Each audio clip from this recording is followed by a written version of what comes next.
All right, so good afternoon, everybody. Glad to see everybody here. Doubtless, we're going to have a lot more people popping in as the session goes along. There's just a couple things I want to address here before we get into this week's slides. Just a quick overview of them. First off, next week's lecture is going to upload on the 8th because of Labor Day. Okay. It'll be made available to you on the 8th. We're still going to observe the holiday, and we'll still do the Wednesday session for all the 1301s. Okay. Second, I've been receiving a number of messages from folks who are having trouble with MindTap. So if you are one of those people and you're having issues with getting into MindTap or issues with being locked out of it, issues with it asking for codes even though you're not supposed to have a code for it, at 3:30, there's going to be a Microsoft Teams session with Beth Light. She is the Ecampus Engage rep, and she's willing to help you out with those issues. I've posted the announcement that has a link to Microsoft Teams to specifically that conference. So at 3:30, if you're having trouble, go ahead and go to that Microsoft Teams session and give her a piece of your mind if you want, or just get the help that you need to get MindTap going. I prefer the latter. All right. So what we're talking about this week in the lecture is 10 core concepts. I should note here it's actually only the first 5 of them. To give you a sneak preview, the second half of the list is actually coming next week. Okay, I actually just recorded that video last night, and I'm going to be editing it and then uploading it. All right, so let's take a look at this week's slides. All right, so Yagelski breaks down the core of writing into 10 easy to identify and understand concepts, which allow you to know why writing is important in the grand scheme of all communication, how to identify good writing and create it yourself.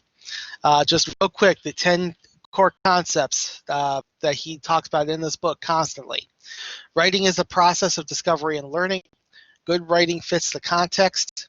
The medium is part of the message. A writer must have something to say. A writer must support claims and assertions. Purpose determines form, style, and organization in writing. Writing is a social activity. Revision is an essential part of writing. There's always a voice in writing, even when there isn't an I. And good writing means more than just good grammar. Okay? Those are the 10 main points. Now, this week, we're only going through the first 5, okay? Just as a matter of explanation. So let's take a look quickly through these slides, and then we'll open it up for questions, okay? So first off, writing is a process of discovery, and learning, okay?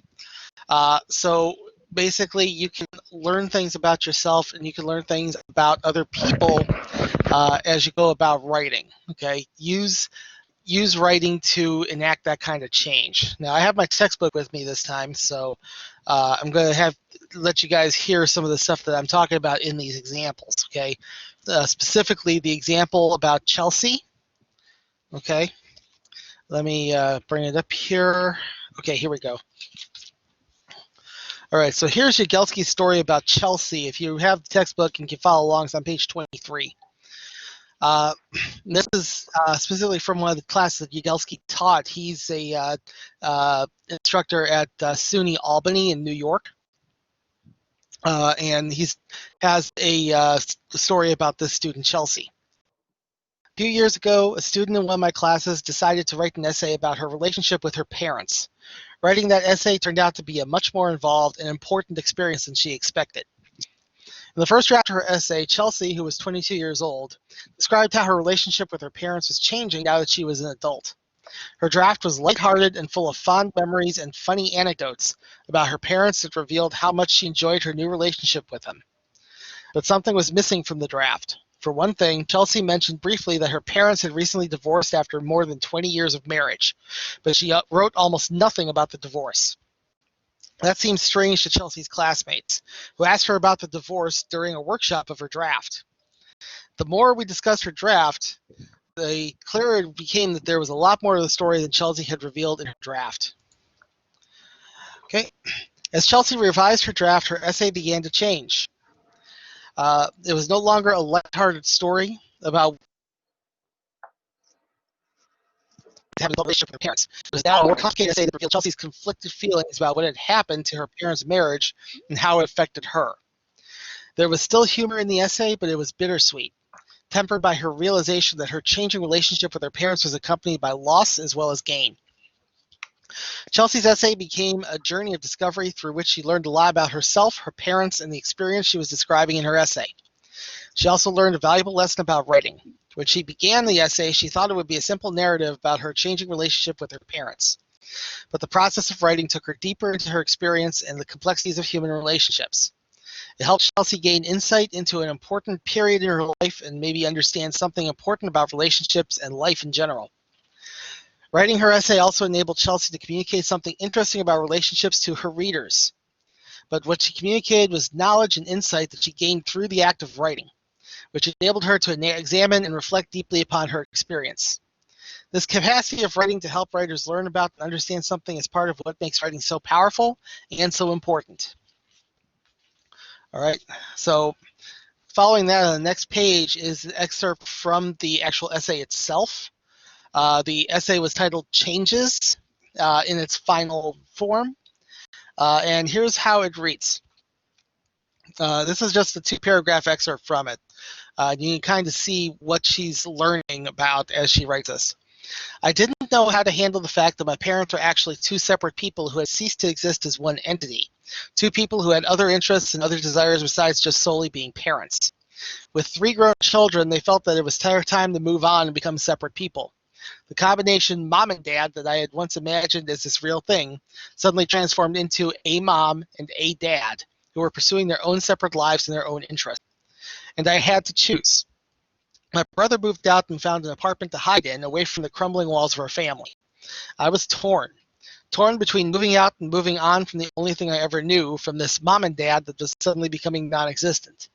But we can't leave dad alone. And so it was decided that I would live with mom and my sister would live with dad. How do you choose? Is who you live with the one you side with? Because in that case, it would change everything. Everything was changing. Okay.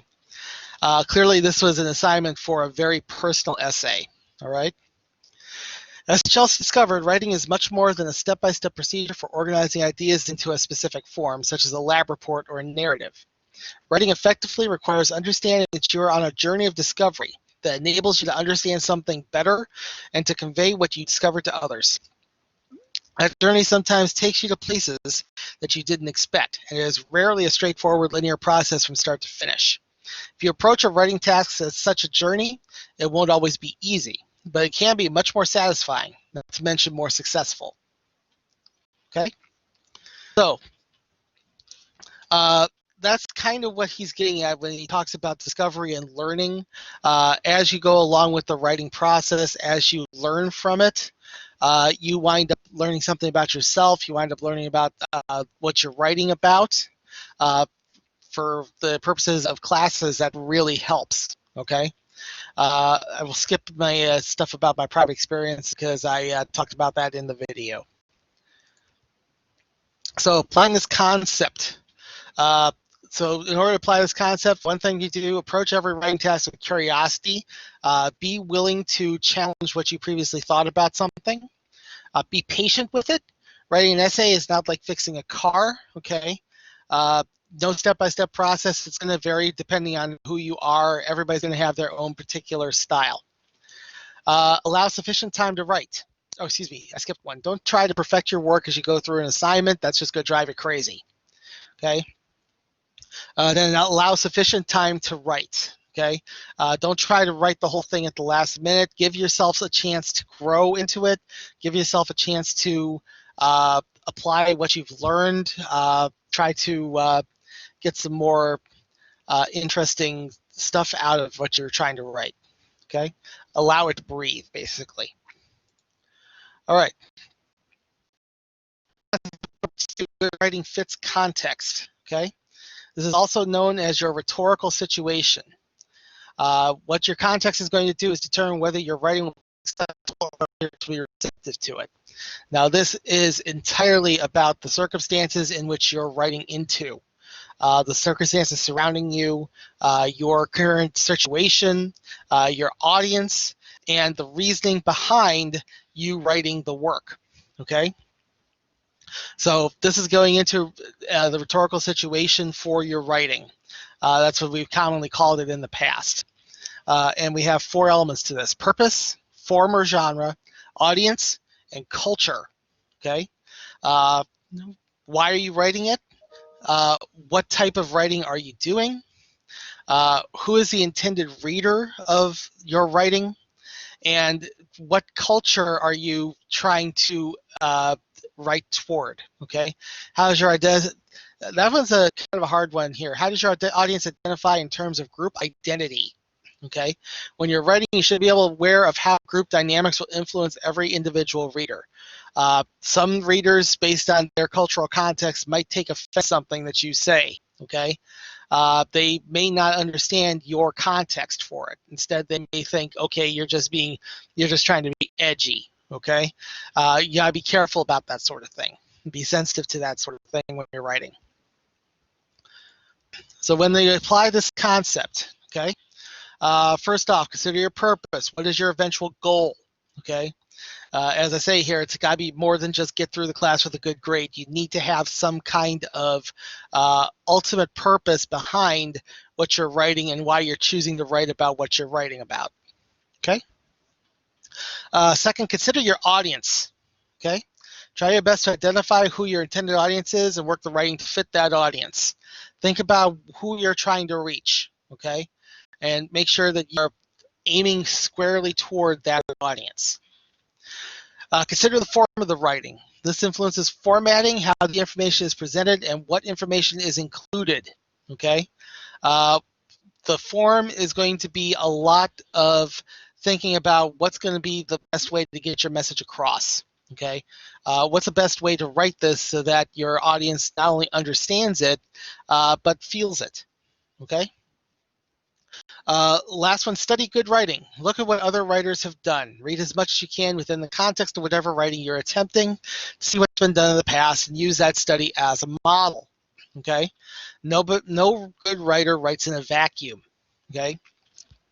So what this basically means is find some writers to emulate. Find some good writers that you feel like you can take elements from their style and apply it to your own. Okay, not necessarily their work, but maybe some of the things that they do that you feel are particularly successful. Okay, third core concept: the medium is part of the message. This is where we get into technology. Okay, in modern times, we have several methods by which writing can be presented to audiences, including PowerPoints or Prezi presentations, social media postings, digital media platforms such as YouTube, or blogging, basically long-form social media. Okay. One of the things you have to remember is your medium is going to wind up being part of your message. It's going to wind up influencing how your message, what kind of impact it has. Okay. Now, I'm hoping everybody at this point got to this point in the video and watched that clip from the day after. I don't have to explain that again, but that's just a really good example of how the medium can influence the message to the point where it can actually change history. Okay, quite frankly, change history for the better. All right. When we're applying the concepts, okay, start off by knowing the medium. What is the best, most effective way to use the medium that you're working in to get the message across? Okay, how can you best and most effectively use that? Okay, is the right audience going to see it? Will it have the right impact? Okay, choose an appropriate medium for it. Okay. Find the most effective medium to use and use every element it offers to present your idea to the best of your ability. Give me 1 second here.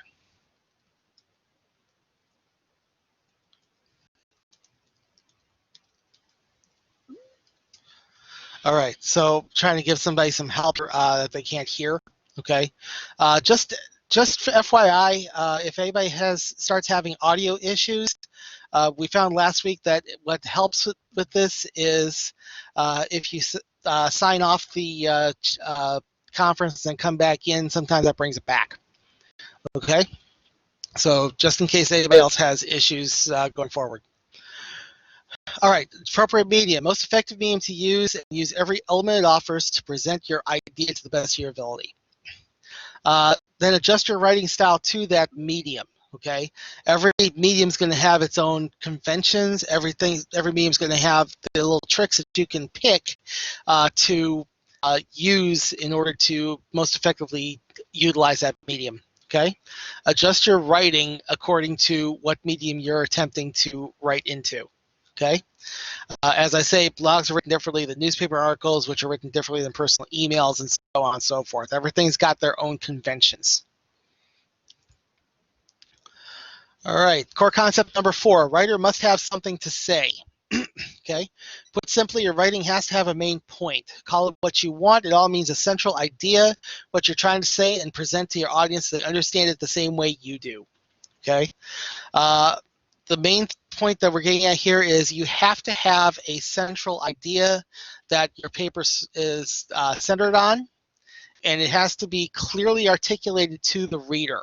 Okay, that's a must. Okay, I've seen a lot of papers get turned in where people didn't quite completely articulate their main idea, and so wound up with an audience that was completely lost. Okay. Now, that being said, sometimes a single statement cannot sufficiently present a full idea of your main point. This isn't a failure, but simply a reevaluation. There are plenty of good papers out there, plenty of good essays, plenty of good articles that have a multiple sentence thesis statement to them. Okay, there is nothing wrong with that at all. Just keep in mind the reevaluation that has to take place might have to be within yourself to try to defy this idea that keeps getting drilled into people that your thesis statement has to be a set sentence, a single sentence that gives the entire idea that you are going to argue. Okay. Sometimes, especially with academic writing, the central idea is decided for you. There's going to be a lot of classes out there where the professor is going to say, this is what you have to write about. And it's going to be up to you to find a creative manner in order to articulate well enough the idea you want to get across within that concept. Okay. Most times it's up to you to come up with the central idea and use it as the center of your writing. Now, I will say if somebody is doing having you write an essay and they are telling you what you have to argue, that can be a lot more difficult to deal with. Okay, admittedly. Right. So applying this concept. First off, identify your main idea. What's the central idea that your writing is driving toward, and all of your supporting evidence and your reasonings are going to back up. Okay. Second, have something relevant to say. So don't try to jump into a conversation if you don't have something to add to it. When you write, make sure that the idea you're trying to present is one that will add to the discussion in a constructive manner. Okay. Next, make sure your main idea or point is clear to your reader. Are they going to understand what you're trying to say? This ties into organization, but also into how the idea is worded and presented. Are you getting across that this is your main idea and this is something that you need to get across? I will take questions in a minute here. Just if you can hang on for a little bit, I'll get you guys in a little bit when I start the question and answer session. Okay. Okay. All right. Next one, don't try to say too much. Okay, simplicity is golden. Don't try to overstate your idea using too obscure of language. As simple as possible, the better. Okay. We don't want to try to overthink things. We don't want to try to overstate things. Don't try to impress us with your mastery of the language. Okay, this is not the time for that. All right. And next, if it ever advances, give me a second here. There we go. A writer must support claims and assertions. Okay, it's easy to make a statement that you take at face value as fact, but the challenge is going to be to support that statement. Okay, the key to this is going to be reasons and evidence. Okay, whereas reasons are why you believe your statement is correct. They are the core reasons why you are taking this side. Why are you making this point that you want to make? What are the reasons that you have? And that's your personal reasons for taking this side. The other one is evidence. Evidence are facts that show your statement is correct. Okay, these are objective in nature, which should place them above doubt. Okay, basically the evidence is back up your reasons, and the reasons are going to directly back up your argument. Okay, the most effective writing focuses on factual evidence above and beyond any reasons you might present for your argument. Okay, so above and beyond anything that you're trying to present as, okay, this is why I'm right, the evidence is going to play that out more than just it's right because I said so. Okay, just remember that evidence is key here. Okay, when we're applying this concept, first off, provide sufficient support. So you need both reasons and evidence to present an effective piece of writing. Reasons show your you believe right, okay, why you believe that argument is the truth. Evidence is going to back it up with fact. Evidence is going to be, this is empirically why this is the right thing, okay? Next, provide relevant and appropriate support. Your reasoning and evidence need to be related to the central point you're writing about and present an appropriate context to your work. Okay, all this stuff has to relate to the central idea and the central purpose of your work and your central argument. Everything that you provide in terms of reasoning, all of your evidence, it all has to relate to it. Okay. Third, evaluate your sources. Use critical thinking and reading to judge the trustworthiness of your resources. Is there any information that strikes you as blatantly wrong or false? Let me give you a brief example of an easy way to pick out something that's blatantly wrong. Okay, so for example, let's say that you're doing an essay about ancient Egyptian building practices. Okay, and specifically how they built the pyramids. Okay, and you do some research and you find 5 sources that give you differing information about. Let me burn down to 3 because it's easier. It'll be less time to explain. 3 sources that give you information about how the pyramids were built in terms of manpower and technology. Okay. One source tells you that they used primarily slave labor and used revolutionary engineering techniques and means that were unheard of in the ancient era to transport stones all the way to the building sites. One source says that they used a combination of slave and wage labor, and some of the techniques that they used are not entirely unheard of. They're kind of more logical in the sense that other societies had used them as well. Okay. Then you have the third source that says, "Oh, there's no way the Egyptians could have built this. It's obviously aliens." Okay.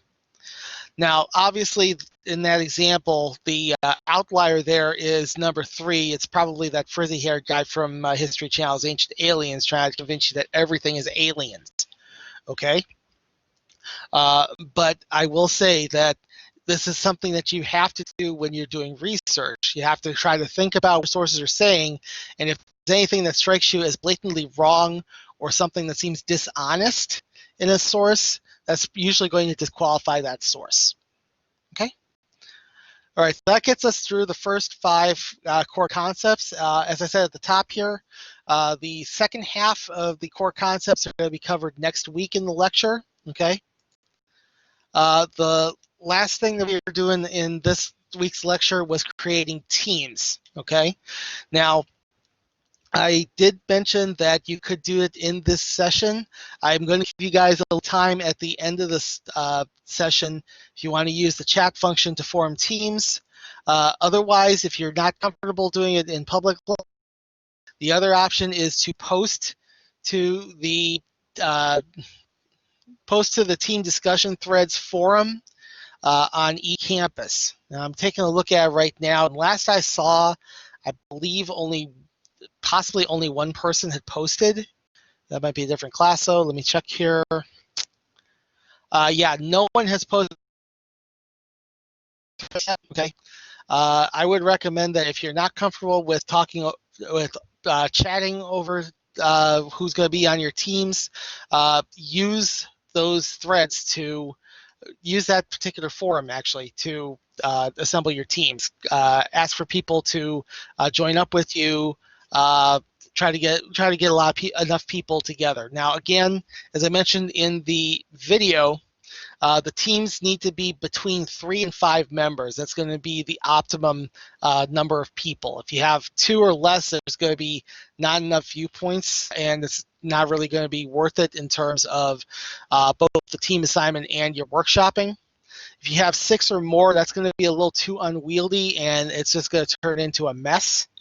Okay, so we'll try to stick between 3 and 5. The sweet spot really is going to be 4. Okay. Once you have a team together, you need to use a team name to identify that team. The team will have its own thread on the discussion board. Okay. You use the forum to communicate during the class. You're going to be using it especially for the workshopping, because the discussion boards, you can upload drafts to them. Okay, you can attach files to discussion board topics or discussion board threads and ask for feedback. Okay. When we get into workshopping, your teammates are going to be the ones who are giving you your feedback, and in addition, you're going to have to give them feedback as well. Okay. All right, so that does it for the slides here. What we'll go ahead and do is open things up for questions that anybody may have. Any concerns that anybody has after the videos. Just as a reminder, though, to repeat here, 3:30 this afternoon, if you're having trouble with MindTap, there's going to be a Microsoft Teams meeting with Beth Light, who is the Campus Cengage representative, and she will be available to answer any questions you have or address any concerns that you have regarding MindTap. I've been receiving messages from folks that said that they haven't been able to get into it. Some folks have said that it's still asking for codes even if they're in the included program. So she's going to be there to address those concerns and help you guys. Just to address the chat here, there is the due dates for MindTap. Disregard the ones that are auto-generated in the program. The only one you have to worry about is December 4th, which is the last day of the semester. Okay, December 4th, everything in MindTap has to be done. Okay, now go ahead, open up to questions here. You can use the raise hand function on the bottom of the screen. I'll recognize you, and then you can go ahead and fire away with your question.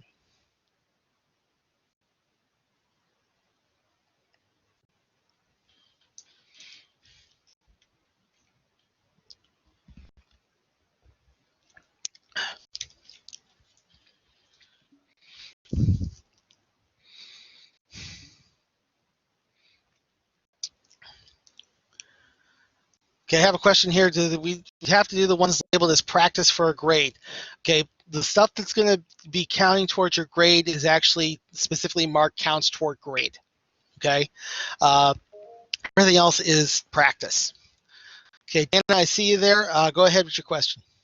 Wait, so I'm confused about the MindTap thing now. Like why? Like I'm following like the initial assignments for the YouTube weekly things, but like I don't quite understand from MindTap now because now I'm kind of getting all like, is there like the work here or something? There are some exercises on MindTap that you have to do that are graded. Those exercises are primarily perspective things to help you understand the concepts in the textbook a little better. So they intended to be used in addition to the lectures. Okay, so how do we find that out? Like, how do we find like the exercise thing? They're when you go to the first MindTap page, it should give you the table of contents for MindTap. Under each one of those, there should be several and there'll be certain ones that give you links to exercises that say, they'll either say practice or they'll say that they are counting toward grade. In fact, I'm looking at it right now. I've opened up Unit 1. If we go to the 10 core concepts, if you click on the 10 core concepts for effective writing, which is Chapter 2, there's a listing for 3 activities that you can view. You have to use a drop down for that. Wait, what do you mean drop down for that? They're drop down menus in MindTap. So like, are those like required to do? Are the orange like the ones where it's an orange dot, like it's required to do, right? Yes, orange dots counts toward grade. Okay, so like, sorry about that. You can go. You can do it. So we don't have to do the practice or the exercises, right? We just got to do the orange dot. Yeah, the orange dot ones are the only ones that count towards your grade.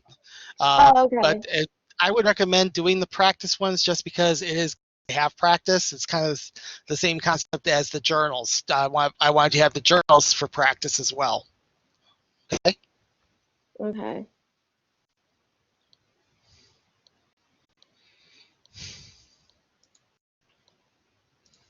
Oh, sorry. Final question.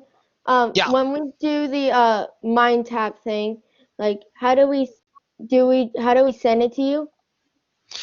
It actually, when you submit to the system, it grades it automatically. Okay, so we don't have to like email it towards you? No, just submit it in the system. It'll take care of it itself. All right, Milagros, I see you. Go ahead with your question. I saw that for Chapter 4, the Drive to Revise, Edit, and Submit essay for Application 1 in the Unit 1 Foundations for Writing Effectively. I see that it's bolded, even though it says that it's only practice. On MindTap, do we still have to do it? Because I just see that it's bolded on the other page on Blackboard. Okay, here's the deal with that. If anything corresponding to a major essay that's on MindTap, disregard it. Okay. Disregard. Okay. They set it up so that if we wanted to, we could have you guys submit the essays into MindTap. We could grade them from there. I don't like doing that because I don't like having to go through 25 hoops to get to students' essays. I'd much rather have the Blackboard version because it's a lot easier for on my end. Okay, so if anything matches in MindTap matches up with a major essay, because there will be links for those, disregard them. Disregard them in MindTap, and the only place you have to turn those in is in Ecampus. Okay, thank you. Yep.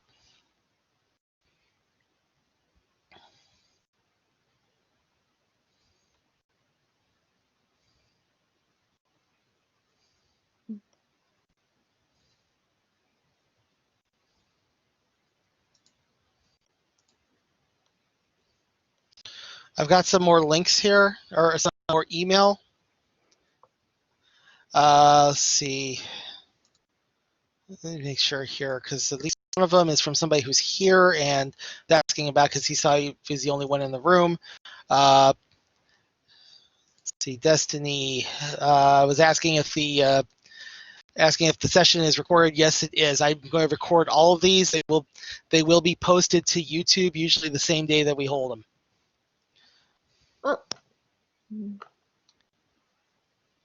Do we Class have certification date is one second here. Class certification date has not passed yet. It is Friday.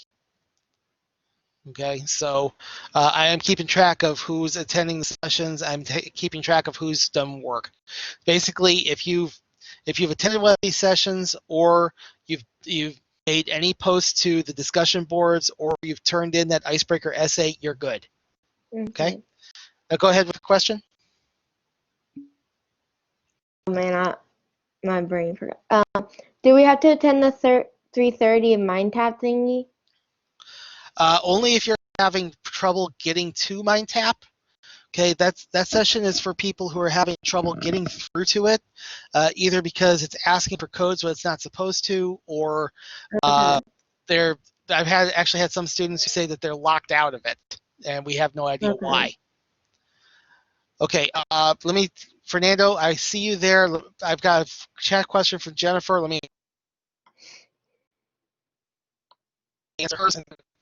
So Jennifer's question, icebreaker essay, what do I mean with something your classmate would argue? It's basically exactly that. You're going to base your assessment on what your classmates wrote in the icebreaker thread on the discussion board. Okay, look at what they wrote. Try to get an idea of what their character is like, and then try to speculate on some cause or some kind of I don't want to say movement or something like that, but something that they would advocate for to the point of signing petitions or possibly joining a protest. Okay, so what do you think is something that they would feel that strongly about? And what I want you to do is speculate on that, and then write about the cause and why you think they would follow. They would be for that cause. Okay. All right, now Fernando, you can go ahead with your question. Yeah, it was for the icebreaker essay. For that, we just have to look at the response, right? Like we don't have to actually answer to them. We just write it on the doc, right? You're writing it based on their response, yeah, and you're just writing a straight up essay to Word. You don't have to respond to them on the thread itself. You just have to write the essay and then turn it in separately at the link I've set up in Ecampus under Unit 1. Oh, okay. A really quick question. I got lost. So can you like show me or like tell me what to click to see everybody's response? Because I got lost trying to get to it. I wrote on it and then I lost it. All right, I'm going to try to share my desktop. I haven't tried this before, so let me see. Application window. I want to share. Yeah, just that.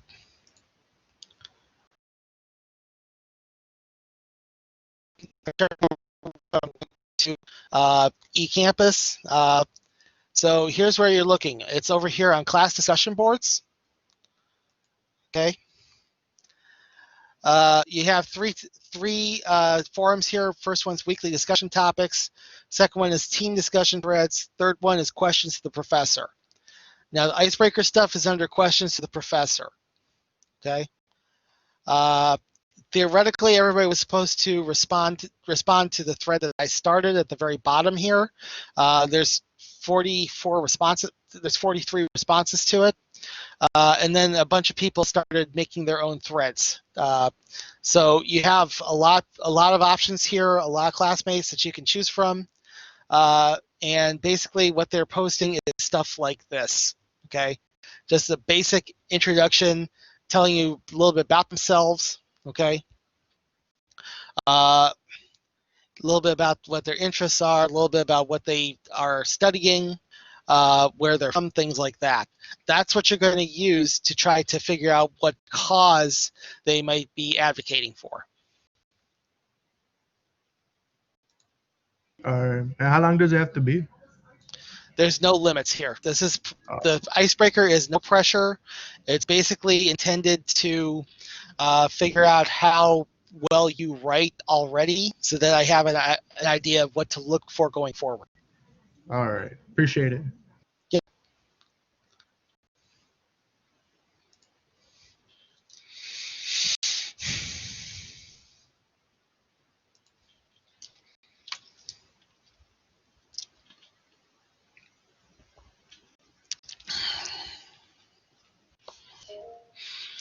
All right, Dana, I see you there. Go ahead with your question. For the MindTap thing, even though it does not have an orange dot, or like, do you still like want us to do that? Like, even though it doesn't have like an orange dot? Yeah, if they don't have the orange dots, they're primarily for practice. If Okay. you do them, you're not going to get graded on them. But you'll probably improve at least a little bit based on the concept that it's working with, and that much improvement is actually going to show when you actually turn in stuff to me. Okay. So It's just that I practice. saw one where it's like it's a practice, but it's worth 18 points. Yeah, practice. I would recommend doing it just to help you improve. Okay. Okay, thank you. Yep. All right, Nancy, I see you there. Go ahead with your question.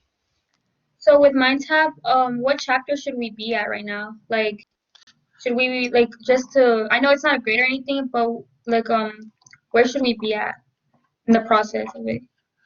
Okay, the lectures are only through halfway through the first unit. Okay, it's covered chapter 1, and I think it's they have it listed as chapter 4.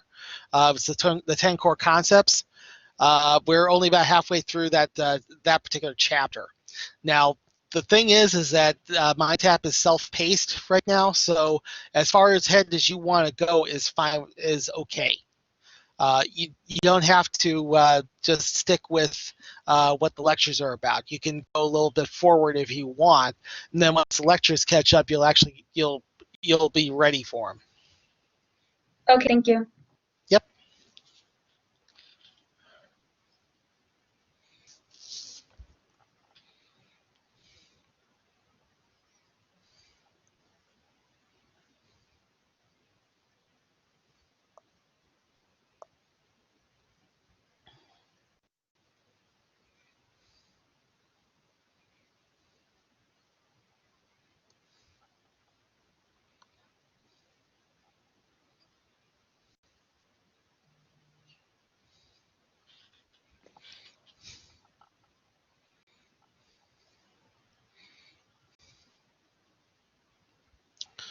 All right. Again, anybody who has questions, go ahead and use the raise hand button. I'll pick you out, and we'll find out what you have to ask. Also, again, if you want, you can use the chat function. We did this pretty successfully in English in 1302 last week. You can use the chat to cross-communicate with each other and form your teams. Now, the other thing I will say is because there's 3 sections here, and we're all here online, I have no problem with crossing sections for teams. Okay, so you can talk it over with each other, form your teams if you want. I'm okay with that. Since we have enough of you guys here, it might be helpful. Okay.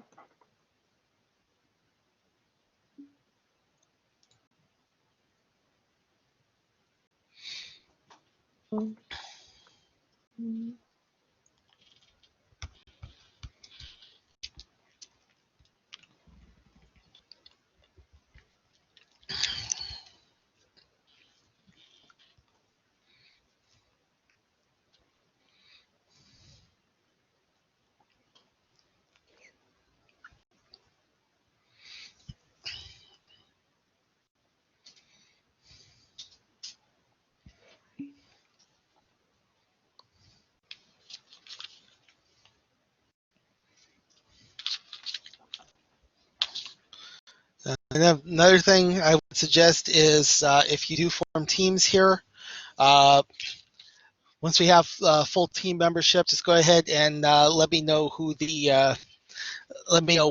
on the team and what the team name is, so I can set up your thread.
Looks like we got 1 3-person team here. Looks like it's Nancy, Eric, and Shanna. If you guys want to come up with a team name and just post to the chat, I will get your thread set up.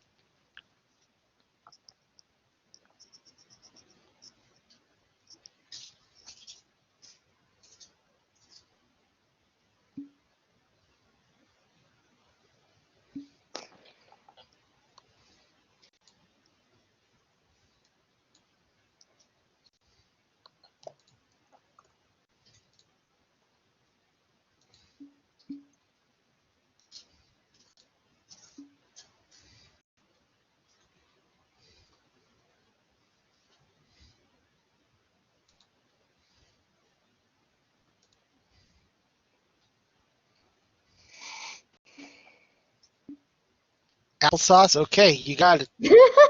That's a good one.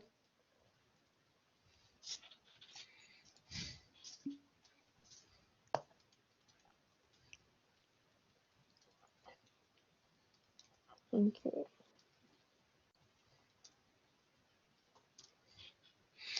Let's see, make sure I got everything here.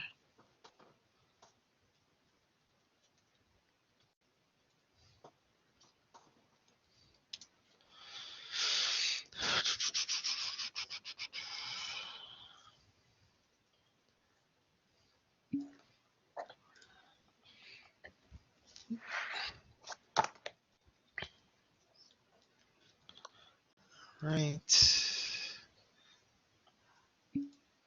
Okay, Team Applesauce, you have a thread.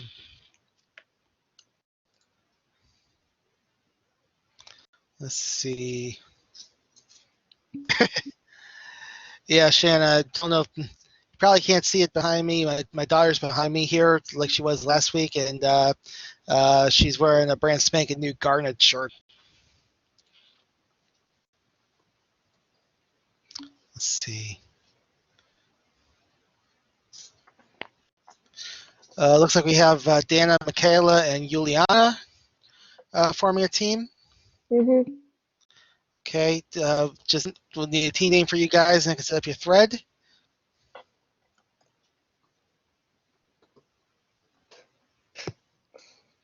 Team Penguins, that would work. Does everybody agree with that? Yep, I think we're good. Juliana said penguins. I'm like, okay, we'll do penguins. All right, we'll go ahead with that. Let me get your thread set up.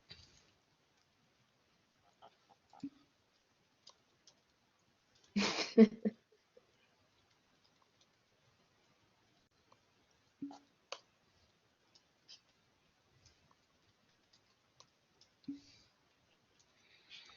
see. Michaela and Juliana.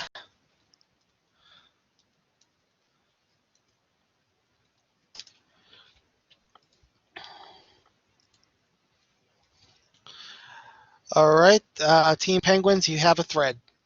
Yay! Okay. Yeah, you can use the threads for chatting. If that's going to be the best way for everybody to get through, and that's going to be the shared platform. The other purpose for those threads is when we get into workshopping, you guys going to be sharing drafts through it. Okay, just so we know what's going on. Let's see. It looks like we got. Make sure I got this right here. Dalen, Anna, and Chase. Okay. Opinion for you guys. It's Juliana, to answer your question, you can use social media platforms if you guys all have accounts on the same one. I'm mainly thinking because Team Applesauce was trying to coordinate over Twitter, and 2 out of 3 members don't have Twitter accounts. So.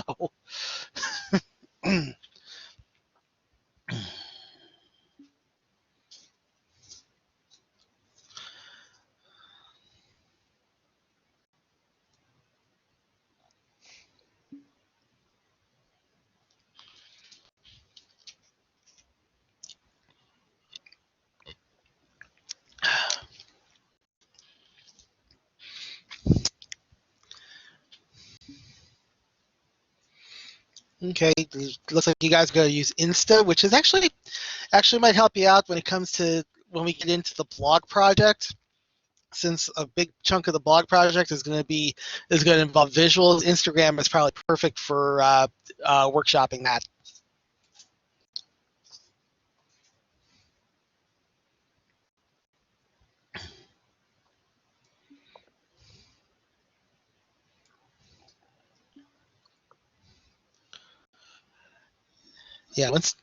Yeah, if you guys give me a team name, I will go ahead and make you guys a thread on the Ecampus discussion board.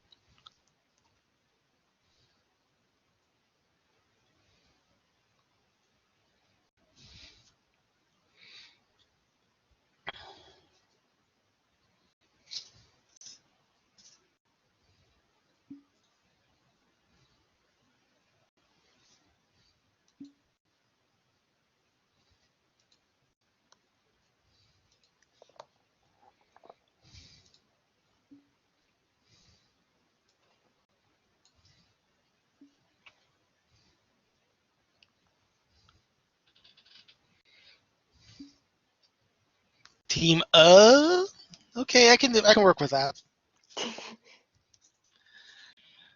No, believe me, that's not the weirdest name I've seen. The weirdest name thus far this semester, one of the 1302 teams is Team WAP. Really? Yeah.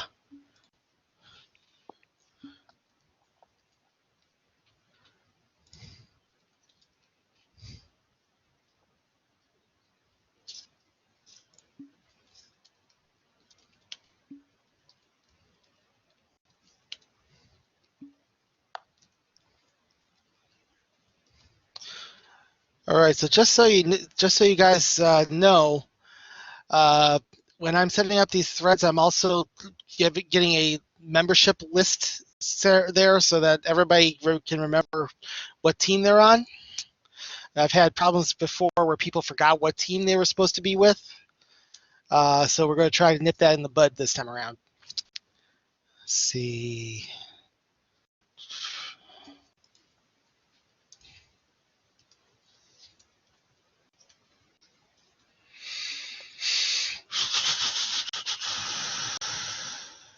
Let's see. Dylan Jolivet.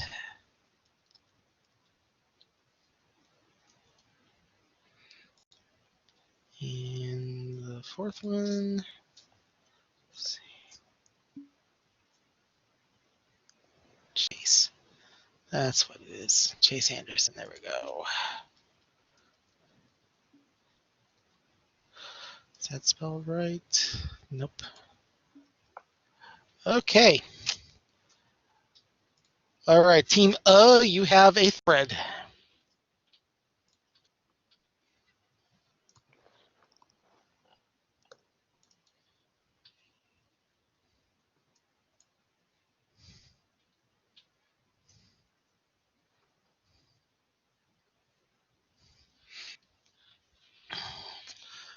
All right, folks. About a minute here. We'll go ahead and wrap this up. Unless anybody has any last-minute questions for me. Now it's time to get those out there. When are the teams due? Like, when do we have to have them by? Well, let me just double check something here. We got to see when you guys are doing the first workshop. Oh wait, I remember this now. You need to have your formed at least by the end of September, because the week of September 28th,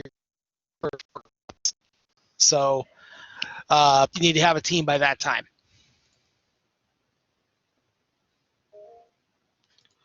Nancy, I see you there. Go ahead with your question. Sorry, you froze. Can you repeat that? And also, I had another question.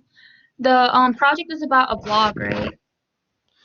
That's what the team project's going to be about. Now the teams are going to be also used for workshopping on the other essays. That's actually what the first thing you guys will be doing together is workshopping. So What do you mean by workshopping? you guys are going to be sharing drafts and giving each other feedback to try to improve those drafts. Okay. I'm going to explain that next week. Okay. Also, just to keep you guys abreast here, next week, uh, assignments particulars for that first major essay. So you're guys gonna find out exactly what you're supposed to be doing with that essay, and we're also gonna get you the schedule as to when it's gonna be due and when you guys are workshopping it. Basically, as I said before, the first workshop you guys are doing is gonna be the week of September 28th. It's the first workshop for that essay. So you kind of cut off. What was the like? Can you please repeat the initial for the major assignment essay?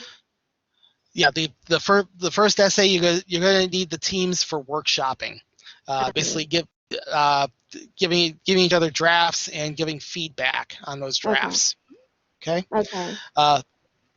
Now, by the time the main thing I was addressing that for was because I was asked when the teams had to be formed by. Okay, that's when they have to be Okay. formed by is by September 28th.